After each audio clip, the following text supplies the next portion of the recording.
ফুটন্ত গরম জলের মধ্যে আজকে দিয়ে দিচ্ছি বাদাম। বাদামের এই রেসিপিটা ট্রাই না করে থাকলে অবশ্যই একবার ট্রাই করে দেখতে পারেন। হাফ কাপ ফুটন্ত গরম জল নিয়ে এর মধ্যে দিয়ে দিচ্ছি হাফ কাপ বাদাম।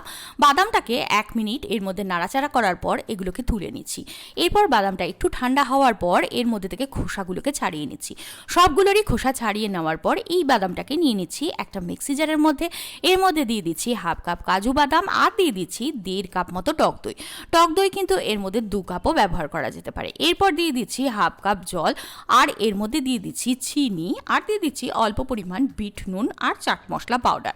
সব দিয়ে এরপর ঢাকনা বন্ধ করে খুব ভালো করে চালিয়ে নিয়ে দইয়ের একটা মিশ্রণ রেডি করে নিচ্ছি। এরপর দুটো গ্লাস নিয়ে নিচ্ছি, যার মধ্যে অল্প পরিমাণ বরফ দিয়ে দিচ্ছি।